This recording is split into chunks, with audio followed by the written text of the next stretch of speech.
سالک جب اسباق کرتا ہے، محنت کرتا ہے، تو اس کا دل چاہتا ہے کہ میرے اوپر راز کھلیں، اسرار کھلیں، مجھے ایسا کشف حاصل ہو کہ پتہ چلے کہ مادے سے پار کیا ہے، چاہے وہ کشف سمعی ہو یا بصری ہو. تو یہ تمنا دل میں پیدا ہو جاتی ہے. مشائخ نے لکھا ہے کہ جو کچھ غیب کے پردوں میں ہے اس کو دیکھنے کی تمنا ہونا اس سے بہتر ہے کہ انسان کی نظر اپنے عیوب کے اوپر پڑے.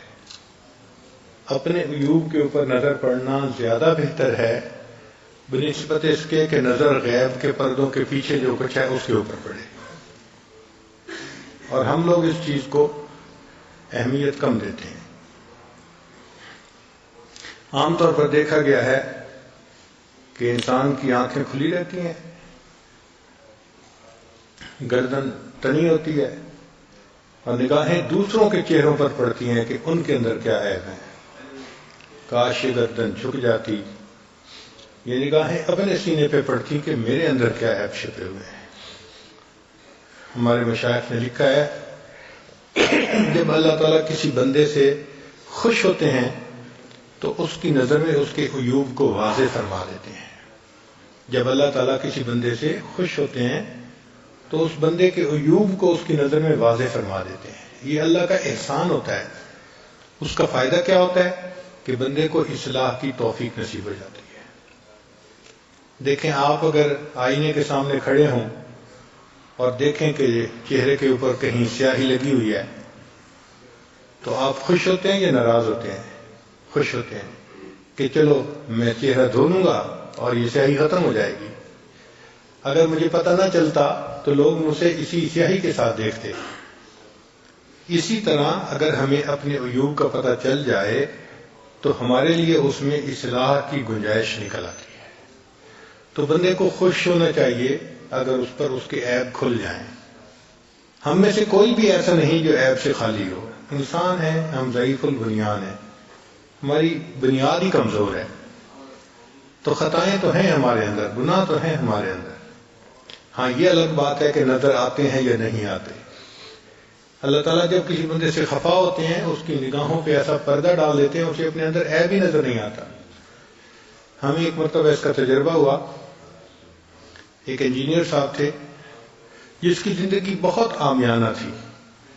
چہرے پہ سنت بھی نہیں تھی، فرض نمازوں کی کوئی ترتیب نہیں تھی، فلمیں دیکھنا، گانے سننا یہ ان کی عادت تھی، اور زبانی بات چیت میں بھی گالی بول دینا، کہہ دینا کوئی مسئلہ نہیں تھا ان کو. اب ایک عام سی زندگی تھی ان کی. ایک مرتبہ کسی موقع پہ ہم اکٹھے ہوئے تو 10-15 منٹ تھے، ہم کسی چیز کے انتظار میں تھے.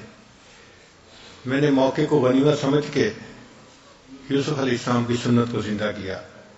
حضرت یوسف علیہ السلام نے بھی ایسے کیا تھا کہ ان کے جیل کے ساتھیوں نے ان سے کوئی خواب کی تعبیر پوچھی تھی. انہوں نے کہا تھا اچھا بھائی جتنی دیر میں کھانا آتا ہے نا میں تم سے ایک بات کر لیتا ہوں. اور انہوں نے اللہ کی وحدانیت کی بات کر دی تھی. تو اس کے لیے ٹائم نکالنا پڑتا ہے، ڈھونڈنا پڑتا ہے. دل میں درد ہو تو اللہ آسانی سے موقع دے دیتے ہیں. بہرحال کچھ ٹائم مل گیا. میں نے ان کے سامنے گناہوں سے توبہ کی بات کی. بڑی توجہ سے انہوں نے بات سنی. پھر بات سننے کے بعد مجھے کہنے لگے جی کہ آپ کی بات بڑی مؤثر تھی، میرے دل پہ بڑا اثر ہوا. واقعی ہمیں گناہوں سے توبہ کرنی چاہیے، لیکن سچی بات تو یہ ہے کہ اپنے ارادے سے تو کبھی گناہ کیا نہیں. ان کی زبان سے جب میں نے یہ لفظ سنا نا کہ سچی بات تو یہ ہے اپنے ارادے سے کبھی گناہ کیا نہیں، تو میری حالت ایسی ہوئی جیسے پاؤں کے نیچے کی زمین نکل گئی ہو. یا اللہ، ایسی زندگی کہ فرض نمازیں نہیں ہیں، پردے کا احساس نہیں ہے، میوزک، سگریٹ، ہر چیز وہ بری چیز، اور پھر اس پر کہنا کہ اپنے ارادے سے تو گناہ کبھی کیا نہیں. ہاں، اگر کوئی بلا ارادہ کے گناہ ہو گئے ہو تو اللہ معاف کر دے. تو مجھے اس دن محسوس ہوا کہ واقعی اللہ تعالیٰ ایسی آنکھوں پہ پٹی باندھ دیتے ہیں کہ اپنی غلطی تو نظر ہی نہیں آتی. پتہ نہیں چلتا کہ میں کون سے گناہ کر رہا ہوں.